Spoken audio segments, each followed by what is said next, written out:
में तैरने से तैरते वक्त उसे एक पुरानी सी पेटी दिखाई दी। जब उसने उस पेटी को खोला तो उसमें से कुछ सामान बाहर निकला। उस सामान में एक हरे रंग का मास्क था जो सामने आया। इसके बाद हम स्टैनली को देखते हैं। वो एक बैंक में काम करता था। उसने अपनी एक फीमेल कलीग को बताया कि मेरे पास 2 टिकट हैं, एक बहुत ही बड़े शो की, तो तुम मेरे साथ चलना चाहोगी? लेकिन वो लड़की सामने से कहने लगी कि मेरी एक दोस्त है, उसे वैसे शो बहुत पसंद है। ये कहकर उसने स्टैनली से थोड़ा फ्लर्ट किया और फिर आखिर में दोनों टिकट मांग ली। और बेचारा स्टैनली इतना सीधा है कि उसने दोनों टिकट दे भी दी, खुद नहीं गया शो देखने। जैसे ही वो लड़की गई, स्टैनली का दोस्त उसके पास आया। उसने कहा, साले कब सुधरेगा तू? तुझे समझ नहीं आता है, सब लोग तेरा फायदा उठा के चले जाते हैं। तभी बैंक में टीना नाम की एक बेहद खूबसूरत लड़की की एंट्री हुई। टीना को देखते ही स्टैनली और उसके दोस्त के होश उड़ गए। टीना ने अपना बैग टेबल पर रखा और आते ही स्टैनली से बातें करने लगी। उसने कहा कि वो बैंक में एक नया अकाउंट खुलवाना चाहती है, लेकिन असलियत ये थी कि टीना के बैग में एक छुपा हुआ कैमरा था जो बैंक के हर हिस्से को रिकॉर्ड कर रहा था। दरअसल उसका बॉयफ्रेंड बैंक को लूटने की प्लानिंग कर रहा था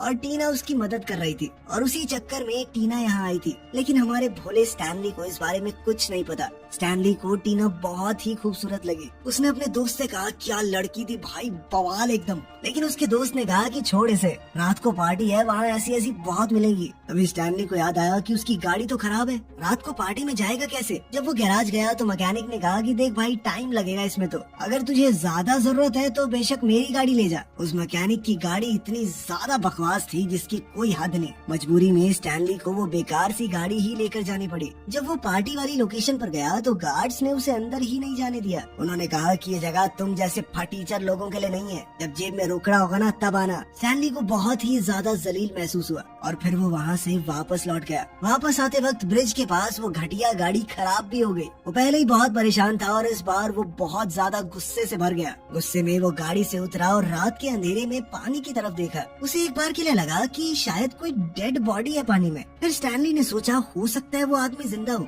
और बिना कुछ सोचे समझे पानी में चला गया। जब वो पानी में कूद कर वहाँ पहुँचा तो पता चला कि वो कोई इंसान नहीं था, तैरता हुआ कूड़े का ढेर था। लेकिन वहीं पर उसे वो हरा मास्क मिला जो कहानी की शुरुआत में दिखाया गया था। स्टैनली को वो मास्क बड़ा ही दिलचस्प लगा। उसका डिजाइन भी काफी एंटीक सा था, इसीलिए वो खुश होकर उस मास्क को अपने साथ घर ले आया।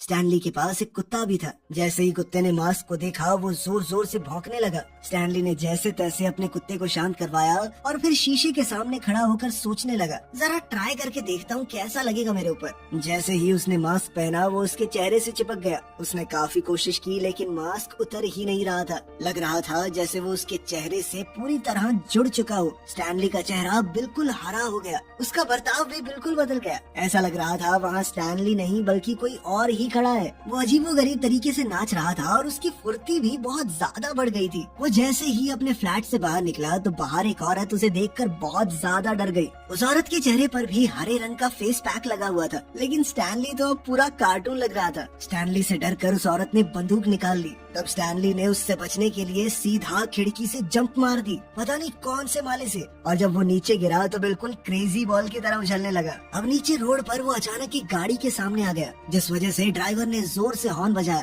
तब स्टैनली ने कहा, अच्छा भोंपू तू ही बजा सकता है बस। उसने अपनी जेब से एक छोटा सा हॉर्न निकाला, लेकिन जैसे ही उसने उसे दबाया वो छोटा पैकेट बड़ा धमाका निकला। इतनी तेज आवाज निकली कि गाड़ी के सारे शीशे टूट गए। बेचारे ड्राइवर के तो बाल ही खड़े हो गए। फिर स्टैनली उसी मैकेनिक के पास गया जो उसकी गाड़ी ठीक कर रहा था। उसी मैकेनिक की उस खटारा गाड़ी की वजह से उसकी इतनी बेइज्जती हुई थी, तो उसने गुस्से में वहाँ सब कुछ तहस नहस कर दिया और फिर बाद में घर वापस आके सो गया जैसे कुछ हुआ ही ना हो। इतनी सारी अजीबोगरीब हरकतें करके वो थक गया था।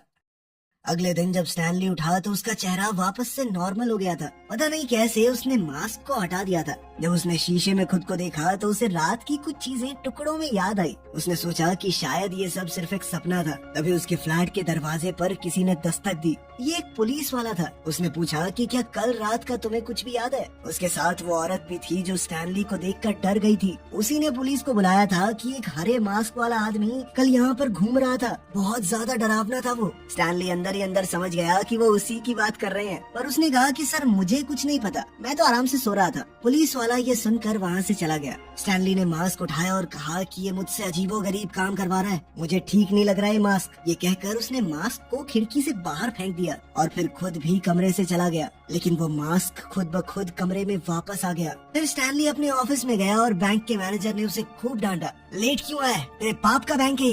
स्टैनली ने कहा भी सर मेरी तबीयत खराब थी, रात को ढंग से सो नहीं पाया। और उस मैनेजर ने उसकी एक नहीं सुनी और ज्यादा सुनाने लगा। घर पहुंचकर भी स्टैनली बहुत उदास था और एकदम चुप रहा। तभी उसकी नजर एक अखबार पर पड़ी। उसमें टीना की फोटो थी जो कि एक सिंगर है और वो उसी जबरदस्त क्लब में लाइव परफॉर्मेंस देने वाली है जिससे उसे धक्के मार के निकाल दिया गया था। स्टैनली ने फैसला लिया कि मैं तो इस क्लब में किसी भी हालत में जाकर रहूंगा। लेकिन दिक्कत ये थी कि वहाँ सिर्फ अमीरों की एंट्री होती थी। एंट्री पास इतना महंगा था कि वो खरीद ही नहीं सकता। तभी उसकी नजर फिर से उसी हरे मास्क पर पड़ी। मास्क अभी भी उसके सोफे पे पड़ा था। वो उसे देखकर बहुत हैरान रह गया कि मैंने तो बाहर फेंक दिया था ये। लेकिन फिर स्टैनली ने सोचा कि शायद ये मास्क उसकी मदद करने के लिए ही उसकी जिंदगी में आया है। फिर उसने सोचा कि चलो एक बार फिर से ट्राई करता हूँ और उसने मास्क फिर से पहन लिया। मास्क पहनते ही उसका चेहरा फिर से हरा हो गया। फिर उसने मानो जादू से अपने कपड़े भी बदल दिए और तुरंत उसी बैंक में चला गया जहाँ वो काम करता था, वहाँ पर लूट मचाने के लिए, ताकि वो उन पैसों की मदद से क्लब में एंट्री ले सके। स्टैनली तुरंत बैंक पहुंचा, लेकिन वहाँ तो टीना के साथी भी आए हुए थे। दरअसल उनका आज ही बैंक लूटने का प्लान था। वो लोग बैंक के बाहर खड़े होकर सोच ही रहे थे कि कैसे चोरी करनी है कि तभी स्टैनली बैंक का शीशा तोड़कर बाहर कूदा और बाहर खड़े हुए सब लोगों को डांटने लगा। ऐसे लूटोगे बैंक? तुम्हारे बाद आके लूट के जा भी रहा हूँ मैं अब। ये कहते ही वो बिजली की रफ्तार से वहाँ से भाग गया। इतनी तेज भागा कि कोई उसे देख तक नहीं पाया। जल्द ही पुलिस वाले वहाँ आ गए और काले कपड़ों वाली गैंग को चोर समझकर उनके ऊपर गोलियां बरसाने लगे। गैंग वालों ने भी गोलियां चलाई और मौका देखकर भाग निकले।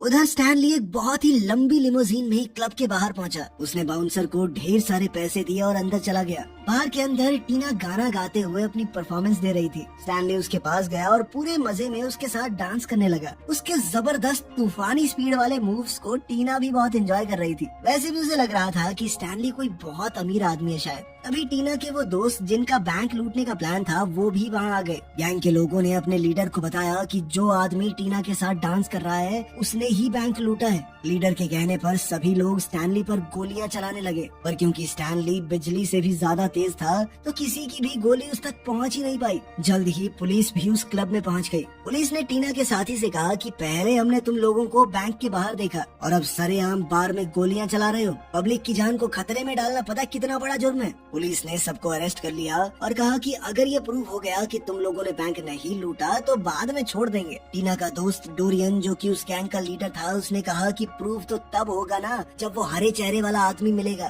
क्योंकि असली चोर तो वही है। तब पुलिस ऑफिसर ने स्टैनली की टाई का एक टुकड़ा देखा। उसे याद आया कि ऐसी टाई तो मैंने उस फ्लैट वाले आदमी के पास देखी थी। अब पुलिस वाले ने सोचा हो सकता है कि स्टैनली ने ही बैंक में चोरी की हो। वो बैंक में ही काम करता है तो चोरी करना उसके लिए आसान रहा होगा और वैसे भी अपनी सैलरी पे तो यहाँ नहीं आ सकता वो, क्योंकि इस क्लब में सिर्फ अमीर लोग ही आते थे।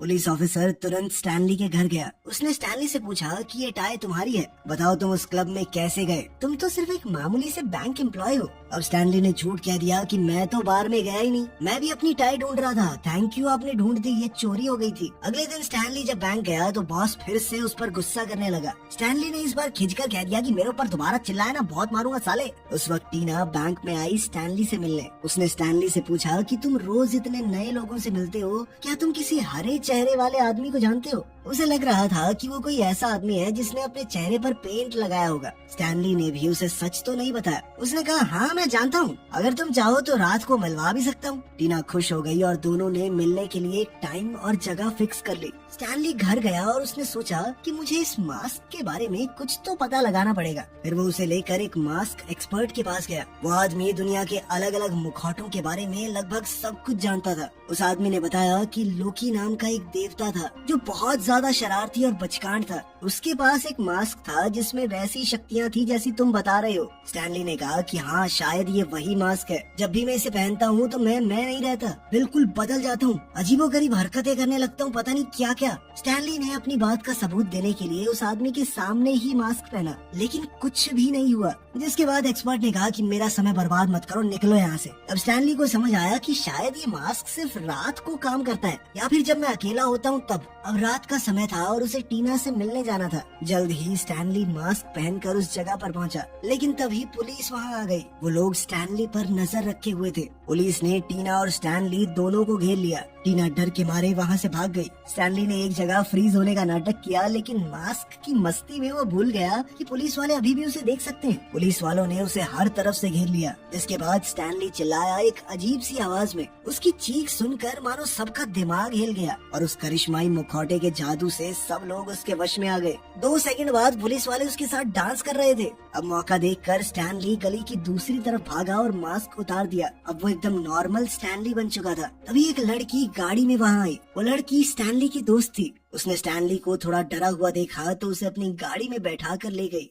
ये लड़की पेशे से एक रिपोर्टर है। उसने कहा कि मैं तुम्हारी कहानी दुनिया को बताऊंगी, मुझे बताओ क्या हुआ। स्टैनली बेचारा सीधा सच्चा इंसान, उसने सब कुछ सच सच बता दिया उस लड़की को। मेरे पास एक मास्क है, जब भी उसे पहनता हूँ बदल जाता हूँ पूरी तरह। अब तो पुलिस भी मुझे ढूंढ रही है। लेकिन यहाँ से कहानी में एक खतरनाक ट्विस्ट आया। स्टैनली ये नहीं जानता था कि वो रिपोर्टर लड़की भी स्टैनली को धोखा दे रही है। दरअसल वो लड़की भी डोरियन की गैंग से मिली हुई थी। डोरियन ने उस रिपोर्टर को पैसे दिए थे ताकि वो स्टैनली को उसके पास ले आए। उसने वादा किया था कि इसके बदले में उसे बहुत बड़ा इनाम मिलेगा। इसके बाद गैंगस्टर्स ने स्टैनली को पकड़ा और बहुत टॉर्चर किया। बेचारे को उल्टा लटका दिया। जल्द ही डोरियन वहाँ पहुंचकर स्टैनली से पूछताछ करने लगा। बताओ ये मास्क कैसे काम करता है, अगर नहीं बताया तो जान से जाओगे। स्टैनली ने कहा कि भैया प्यार से पूछ के भी देख लेते, मैं तो ऐसे ही बता देता। मुझे छोड़ दो, बस इस मास्क को पहनना है, सब कुछ अपने आप समझ जाओगे। जैसे ही डोरियन ने मास्क पहना तो उसका चेहरा भी एकदम हरा हो गया। अब वो किसी खतरनाक विलन जैसा लग रहा था। उसके अंदर एक अलग सी ताकत आ गई थी। अब उसने सोच लिया कि ये मास्क मैं किसी भी हालत में किसी दूसरे बंदे को नहीं दूंगा। उसे डर भी था कि अगर पुलिस ने उसे वो हरा मास्क पहने हुए देख लिया तो वो उसे ही बैंक चोर समझेंगे। उसने प्लान बनाया कि स्टैनली की जेब में एक डुप्लीकेट मास्क डलवा के उसको अरेस्ट करवा देता हूँ। उसने अपने गुंडों को स्टैनली के घर भेजा ताकि वो वहाँ से वो पैसा ले आए जो स्टैनली ने बैंक से चुराया था। लेकिन स्टैनली का कुत्ता उन सबको छुप कर देख रहा था। कुत्ते ने देखा कि मेरा मालिक तो गाड़ी के अंदर बंधा हुआ है। उसके मुंह पर टेप लगी थी। जब वो चोर पैसे लेकर निकले तो स्टैनली का कुत्ता माइलो चुपके से उनका पीछा करने लगा। उधर डोरियन ने एक नकली मास्क बनवा लिया था। उसने प्लान के हिसाब से ही वो मास्क स्टैनली की पॉकेट में डाल दिया। प्लान ये था कि पुलिस को लगे कि स्टैनली ही असली हरे मास्क वाला आदमी है। उसके आदमियों ने स्टैनली को उठाया और सीधा पुलिस के सामने फेंक दिया। पुलिस वालों को उसकी जेब से मास्क मिला और बिना सोचे समझे उन्होंने उसे जेल में भेज दिया। जब टीना को इस बात का पता चला तो वो जेल गई स्टैनली से मिलने। इस बार स्टैनली ने उसे सब कुछ सच बता दिया। दरअसल मैं ही वो हरे चेहरे वाला आदमी हूँ जो तुम्हारे साथ उस दिन मस्त नाच रहा था, लेकिन वो मास्क अब नहीं है मेरे पास। तुम्हारे उस दोस्त ने वो असली मास्क छीन लिया। वो बहुत खतरनाक आदमी है, तुम्हें उसे रोकना होगा। स्टैनली ने बताया कि जितना मैं समझ पाया हूँ मास्क का असर पहनने वाले के मन पर होता है। मैं तो भोला भाला प्यारा सा आदमी हूँ, तो मैं फनी और अजीबोगरीब हरकतें करता हूँ, पर डोरियन तो बहुत ही ज्यादा बेकार आदमी है। अब वो सिर्फ बैंक नहीं पूरे शहर को लूटेगा, सब कुछ तबाह कर देगा वो। टीना ने कहा कि मैं अकेली कैसे रोक सकती हूँ उसे, मैं तो वैसे भी शहर छोड़कर जा रही हूँ। स्टैनली की बातों से उसे एहसास भी हो गया कि डोरियन कितना बेकार आदमी है और उसने फैसला लिया कि वो फिर कभी नहीं मिलेगी उससे। इसके बाद वो जेल से चली गई, लेकिन डोरियन को उस पर शक हो गया था। उसने टीना के पीछे अपने आदमी भेज दिए। दूसरी तरफ स्टैनली का कुत्ता माइलो गुंडों का पीछा करते हुए जेल तक पहुँच गया। गार्ड वहाँ सो रहा था तो माइलो ने उसकी पॉकेट से चाबी निकाली और एकदम चुप रहते हुए स्टैनली को लॉकअप से छुड़ा लिया। तभी एक पुलिस वाला वहाँ आ गया, लेकिन स्टैनली ने उस पर बंदूक तान दी और मौका देखकर जेल से भाग गया। उधर डोरियन ने टीना को किडनैप कर लिया। अब मास्क पहनने के बाद तो वो बहुत ज्यादा खतरनाक हो गया था। उसका चेहरा स्टैनली के मुकाबले और भी ज्यादा हरा, भयानक और अजीब सा लग रहा था। अब वो गैंगस्टर्स से भरे हुए एक बार में गया जहाँ शहर के बड़े से बड़े गैंगस्टर मौजूद थे। उसने कहा कि आज से मैं तुम सबका लीडर हूँ, अगर किसी को दिक्कत है तो सामने आए। उसकी यह हरकत गैंगस्टर्स को पसंद नहीं आई। उन्होंने डोरियन पर धड़ाधड़ गोलियां चलानी शुरू कर दी, लेकिन उस मास्क की ताकत से डोरियन ने सारी गोलियां अपने अंदर संभाली और फिर उन्हीं गोलियों को धड़ धड़ अपने मुंह से छोड़ने लगा, जिसकी मदद से उसने सभी हमलावरों को खत्म कर दिया। इसके बाद उसने टीना को बांधा, उसके पास एक टाइम बॉम्ब लगा दिया और कहा कि अब भाग के दिखा यहाँ से, धोखा दे रही थी ना मुझे। तभी स्टैनली भी वहाँ पहुँच गया। टीना ने एकदम शरीफ बनते हुए डोरियन से कहा कि मैं मानती हूँ मुझसे गलती हुई है, लेकिन क्या मैं मरने से पहले एक बार तुम्हारे असली चेहरे को चूम सकती हूँ? प्लीज। अब इस बवाल को कौन ही मना कर सकता है। बेचारा डोरियन भी फिसल गया और उसने मास्क उतार ही दिया, लेकिन ये सब टीना की एक चाल थी। टीना ने मौका मिलते ही मास्क को जोर से लात मारी। इसके बाद मास्क हवा में उड़ा और माइलो ने उसे पकड़ लिया। अब स्टैनली के कुत्ते माइलो ने वो मास्क पहन लिया था, जिसके बाद वो बहुत ज्यादा खतरनाक बन गया। उसने डोरियन के आदमियों को इधर उधर काटना शुरू किया, उनकी शर्टें फाड़ दी, ऐसी तैसी करती बेचारों की। तब स्टैनली ने माइलो को उठाकर कहा कि चैंपियन अब मेरी बारी है। स्टैनली ने बहुत कोशिशों के बाद जैसे तैसे अपने कुत्ते से मास्क अलग किया। फिर वो मास्क को पहनने ही वाला था कि तभी डोरियन के आदमियों ने वहाँ पहुंचकर स्टैनली पर गोलियां चला दी। एक गोली मास्क को लगी और वो दूर जा गिरा। स्टैनली तुरंत वहाँ भागा और मास्क पहन लिया। अब स्टैनली बुलेट प्रूफ बन चुका था, उसे कोई चिंता नहीं थी। उसने एक जूस का ग्लास पिया, लेकिन जहाँ जहाँ उसे गोलियां लगी थी वहाँ से जूस बाहर आने लगा। ये सब देखकर सभी बहुत ज्यादा चौंक गए। फिर स्टैनली आराम से टीना के पास गया, उसकी बॉडी से बम उठाया और उसे खा गया। बम का टाइमर जैसे ही 0 हुआ, उसके पेट के अंदर धमाका हो गया। लेकिन वो मास्क इतना ताकतवर था कि स्टैनली का कुछ नहीं बिगड़ा। तभी डोरियन स्टैनली को मारने के लिए आया, लेकिन स्टैनली ने उसे पानी में फेंककर वहाँ पेड़ पर एक टॉयलेट का हैंडल बना दिया। हैंडल के ऊपर लिखा था फ्लश। स्टैनली ने जैसे ही वो हैंडल घुमाया, डोरियन सीधा पानी में फ्लश हो गया। और अब डोरियन के बह जाने के बाद पूरा शहर उसके जुल्मों से बच गया। उसने टीना को भी बचा लिया था। तभी पुलिस वहाँ आ गई और वो स्टैनली को अरेस्ट करने ही वाले थे। अभी एक आदमी जो वहाँ पर पहले से मौजूद था, उसने कहा कि मैं मेयर हूँ, इस आदमी को क्यों पकड़ रहे हो? इसने तो सबको बचाया है। असली गुंडा तो कोई और था, वो पता नहीं पानी में कहाँ चला गया। पुलिस वाले ने माइलो को वो हरा मास्क ले जाते हुए देखा और कहा कि देखो वो कुत्ता मास्क लेके जा रहा है कहीं पे। मेयर ने गुस्से में कहा कि कुत्ते के ऊपर ध्यान मत दो, उस गुंडे को ढूंढो, समझे? मेयर के कहने पर पुलिस ने स्टैनली को छोड़ दिया और डोरियन की गैंग वालों को पकड़ने लगे। अगली सुबह स्टैनली, टीना और माइलो उस ब्रिज पर आए जहाँ से स्टैनली को वो मास्क मिला था। समुद्र के पास खड़े होकर स्टैनली बोला, इस मास्क ने मुझे बहुत कुछ दिया है, लेकिन अब जो चाहिए वो ये मास्क नहीं दिला सकता। उसने टीना से अपने प्यार का इजहार किया और कहा कि मुझे लगता था कि शायद तुम सिर्फ मास्क वाले वर्जन से ही प्यार करती हो, असली स्टैनली यानी मुझसे नहीं। टीना ने मुस्कुराकर कहा कि तुम जैसे हो मुझे पसंद हो। उसने स्टैनली से मास्क लिया और समुद्र में फेंक दिया। चलो, अपने हीरो को अप्सरा मिल गई, सब कुछ हो गया बढ़िया, मिलते हैं